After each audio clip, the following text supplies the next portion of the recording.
Okay, hello guys. Today we're going to be taking a quick look at our API. This is part of our ongoing efforts of creating more content around the API and trying to engage and encourage people to create some more community projects. So what we're going to be building today is just a pretty simple Telegram bot that's going to basically show a ticker, and after that, I'll probably put the source code in the community projects, a link to the source code on GitHub in the community project section of the docs, which I hope to update those docs today with that. So I already kind of played around with this a little bit, so I'm not, coming in completely without any experience on this. Actually, I'm just going to grab these two things here. So luckily, one of the developers, uh, Iago Perez from Spain, he not only did a lot of contributing to the Bitfinex API node library, he also just happened to have a Telegram bot for node.js, and I think it's probably one of the best ones that people use Node use to communicate with Telegram. So then I'm just going to create. I'm doing this like a really kind of simple proof of concept, but basically I'm just going to create a cached ticker. The first version I made would only send back the BTC USD ticker. I want to create something a little more useful and a little more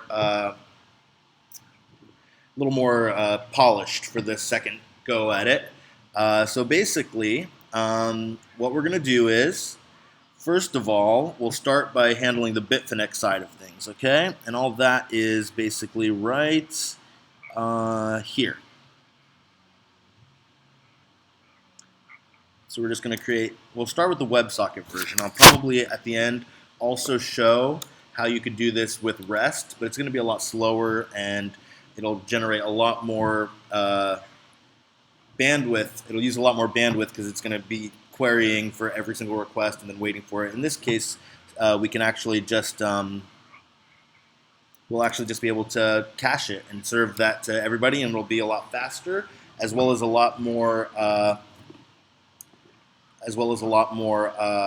less bandwidth, since we don't have to query for the ticker for each request. We can just store it inside the cache ticker, and it'll be always updated. So what we're doing is, when we open the WebSocket connection, by the way, you'll notice here when I created the new instance, I didn't put any API keys in there because we don't really need any, because this is a unauthenticated channel. So we just leave it blank, and that's just it doesn't actually need any of those privileges. So when we open the connection, we're going to subscribe to the BTC USD ticker. Then we're also going to subscribe to the BTC LTC ticker, or is it called LTC BTC? You can double check real quick. Here we go. So we'll just do them in the order that they're listed here. So the second one's LTC USD. And then,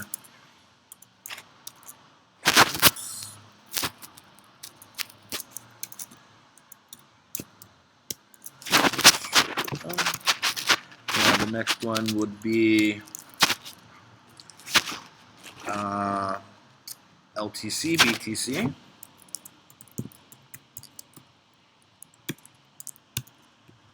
And the next one's going to be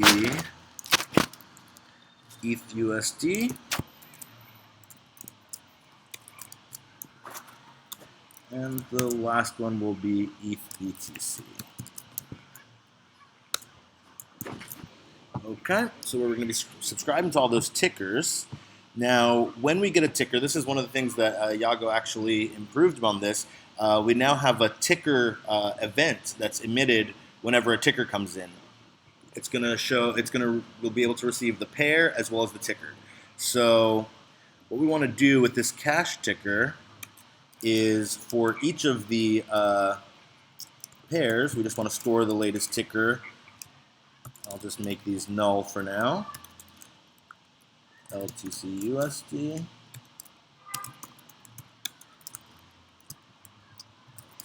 ETC. ETH USD. and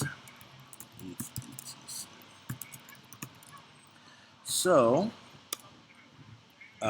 what we're gonna have to modify this function a little bit so that when each of the tickers comes in, we put it in its appropriate spot.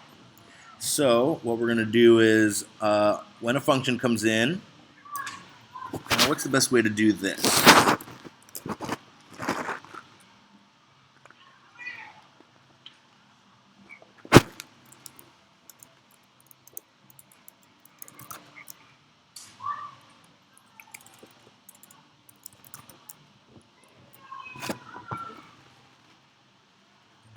So this format ticker function here was basically turning into a JSON prettified version. So I'll just copy that directly over, and we'll put that up here.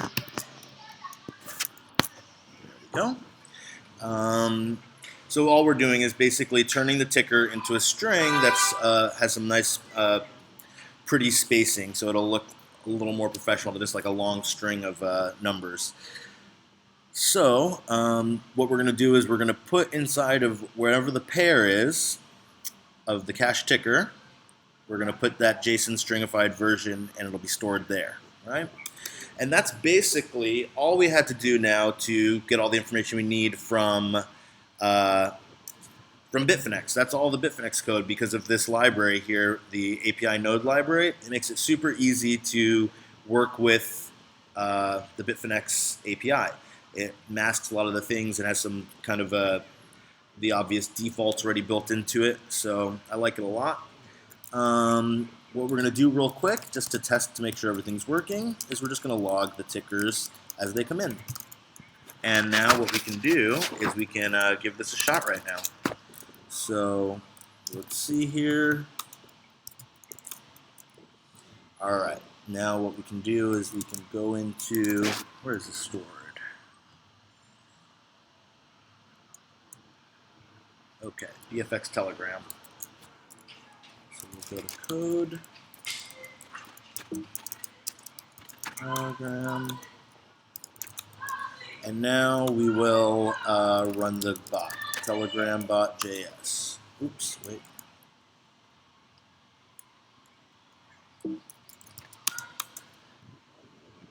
So we just subscribed, and now we're getting tickers coming in. We got a ticker for each of them right now, and we're just going to keep coming in, and they should be stored inside of that object. So we can just verify that. We'll just close that.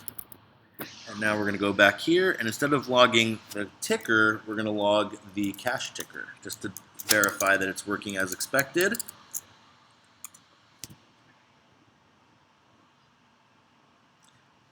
Yep, looks like it's storing it exactly as we're expecting it to be stored. So it all looks like it's working out pretty well. All right, so now let's put in the part for, let's see, we'll make this part here.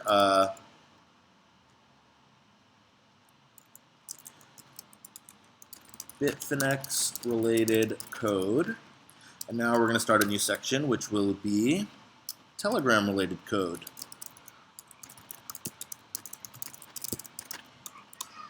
Okay, so in order to do that, we're again going to be using a bot that's written by Iago Perez in Spain, and it makes it super simple to work with Telegram. So,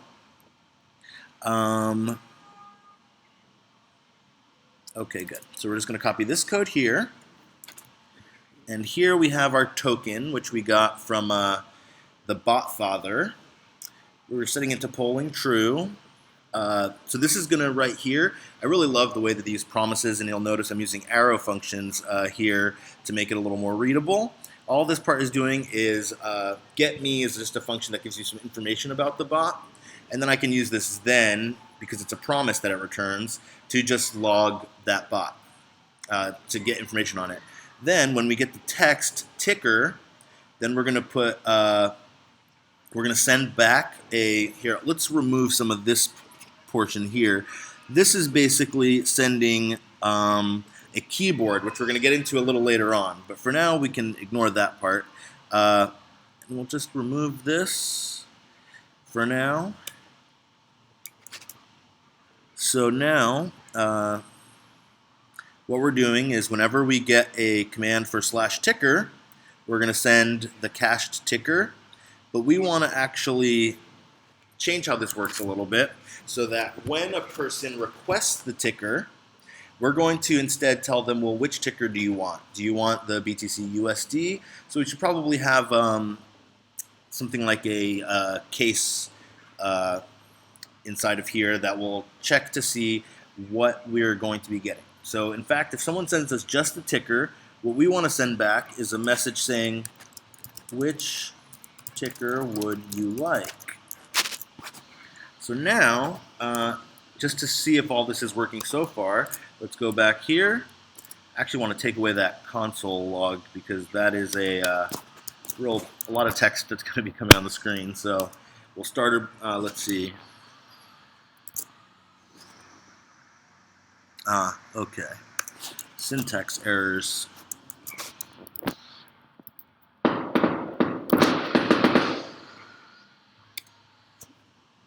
Context ticker.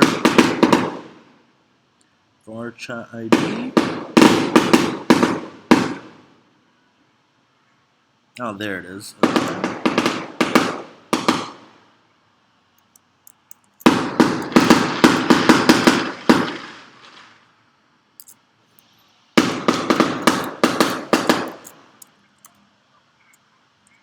Okay, subscribed.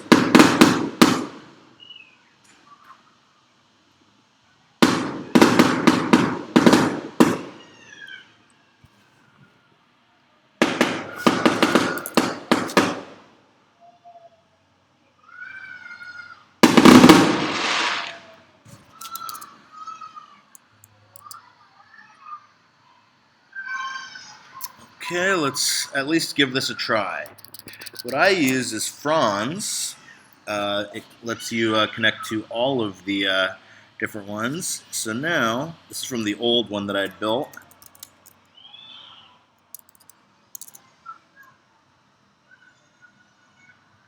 Which ticker would you like, is what it sends back. I'm not sure why it's sending some of the other stuff. This part here.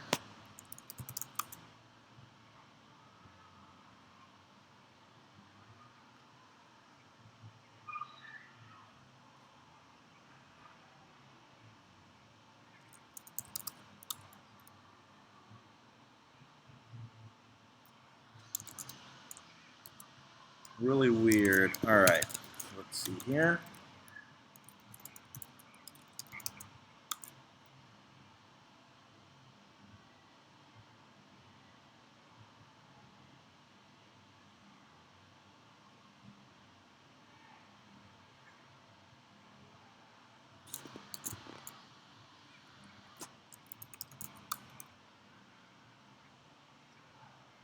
Which ticker would you like? I don't know where it's getting that ticker from, but let's see.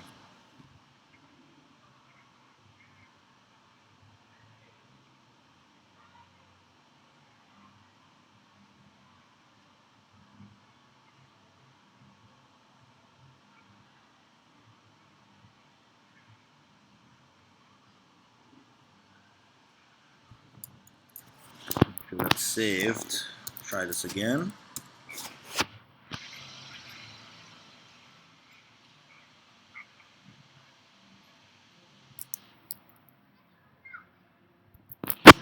Let's wade through some of this error text here.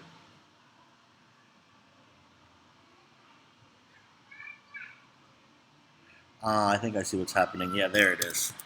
So I had the other instance running as well, so both of them were trying to compete over the same resources. So now let's go ahead and subscribe, and now we should have fixed that problem. So let's go back to Telegram and type in ticker. Which ticker would you like? So far, so good. Now, what we're going to do is we're actually going to send a custom keyboard to the users, like this.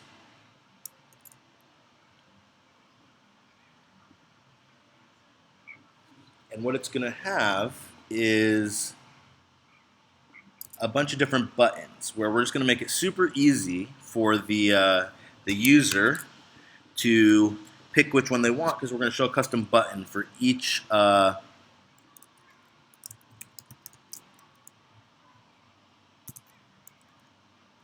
for each of the different tickers.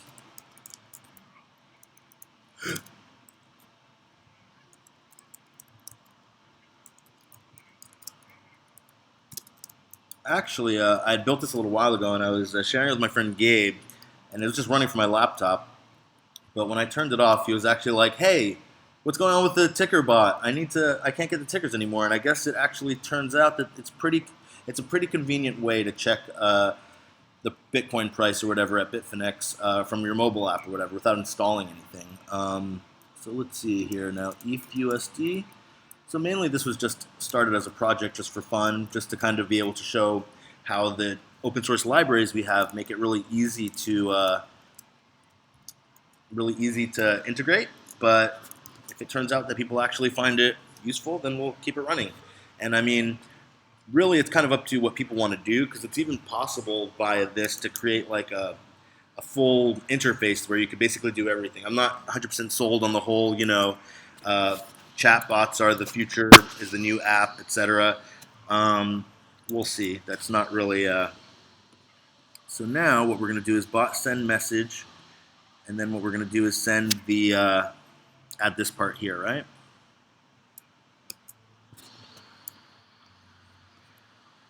So when someone sends a ticker, we want to send them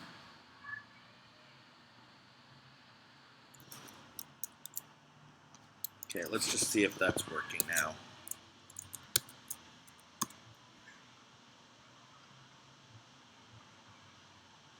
Okay, looks to be working. Now let's try out ticker command again. Okay. Message text is empty, so we need to send a message.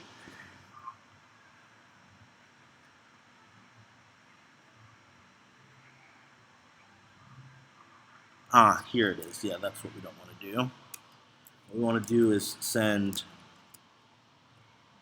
a message saying, please select which pair.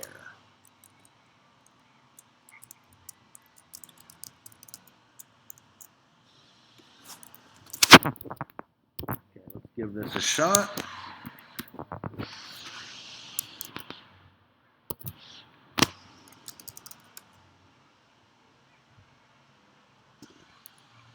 And now you can see right here that we have a little keyboard that popped up. We sent back a message saying, please select a pair. Now we have these right here. So if I click that, then it doesn't really do anything right now because we haven't added in the handlers for those specific messages. So what we're going to do now is just copy this part right here, and then we're just going to change this to be whatever the pair is. So it'll be BTC USD, and we'll make another one here for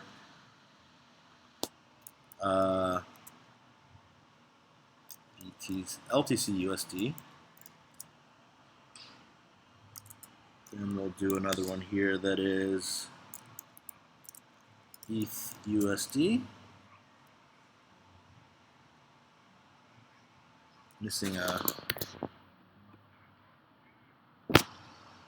LTC BTC here. Okay. ETH USD, and then finally ETH BTC. And now all we got to do is change this to, instead of sending this same stuff here, what we're going to do instead is send them as a message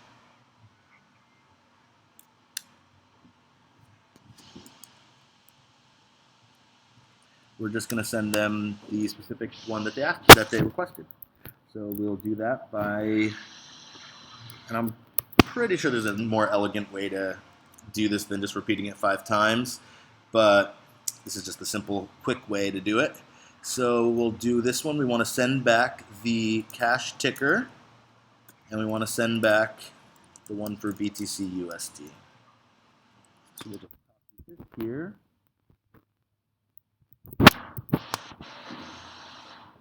In fact,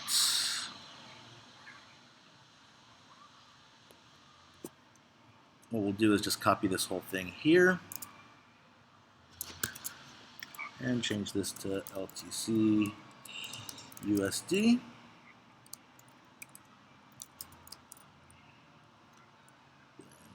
This one, and make this one LTC BTC.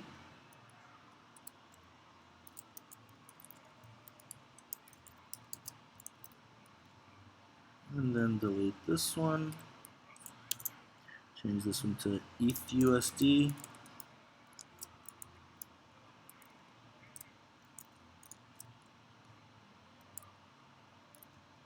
And then we'll just delete this last one here. For ETH BTC.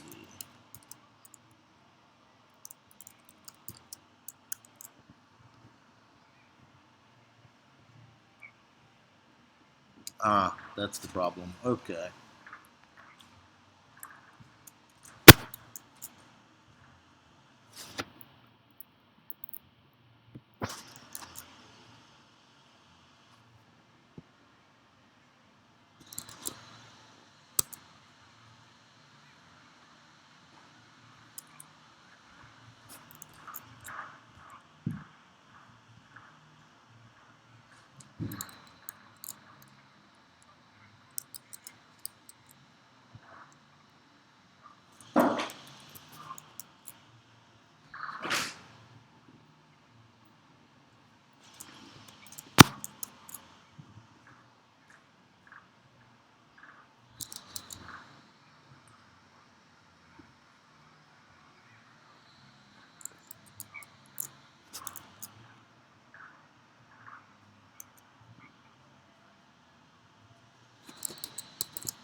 All right, so now we should have everything working.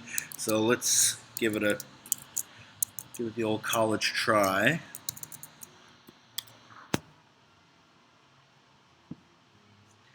All right.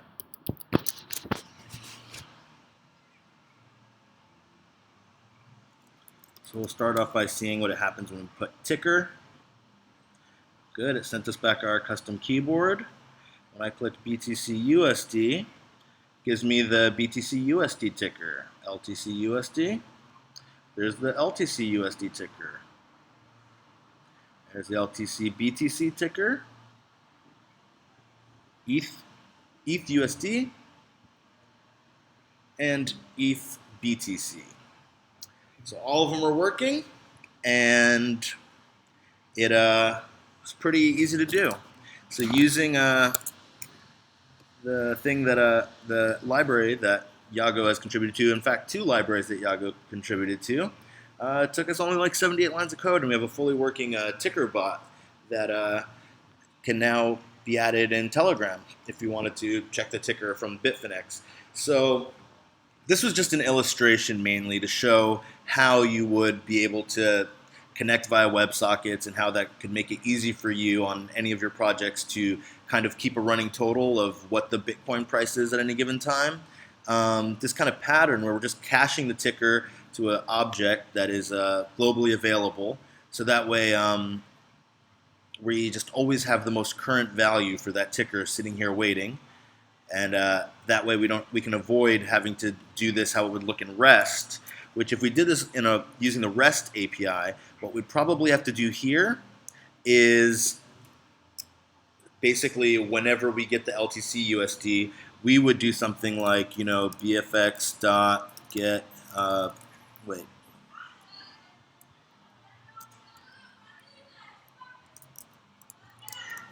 something like that, .ticker. And then we'd have to have a callback, which would then send the message to the user. We'd have to add all this stuff here into the callback for when that REST call was finished, since it's an async process. So it would and that means that we're going to have to be requesting a ticker for every single request that we get. We have to generate a new request. So using the WebSocket feed, you're able to cut down a lot of that, because if 1,000 people all ask for the BTC USD ticker, I'm going to send them the same value. I don't have to. I mean, I could also implement caching using the REST API, but then you just end up doing some kind of polling type thing where I have to poll every X seconds. So it's a much cleaner way to get the latest Bitcoin price from Bitfinex. So I hope this has been somewhat useful, and maybe if you have any questions, you can feel free to leave them in the comments section. And let me know. We want to try to expand on what we are doing as far as working with the community to create some really cool stuff using our API. So if there's other kind of content that you're interested in, maybe some more trading related content, or we also have some plans to do some interviews with some of our users. Specifically, I already reached out to Iago Perez, who, as I said, contributed to, this is his library actually that he created, and then he also contributed a lot to the API, the Bitfinex API node.js library. So we want to do an interview and do an interview with him, see what his story is, how he got into Bitcoin, etc. Just in general, talk to interesting people about how they're using our API, and kind of what they would like to see, and what's their Bitcoin story, I guess you could say. So with that, we're going to wrap things up for today, but I'm hoping to do at least one of these per week. So let me know what you think, and until next time.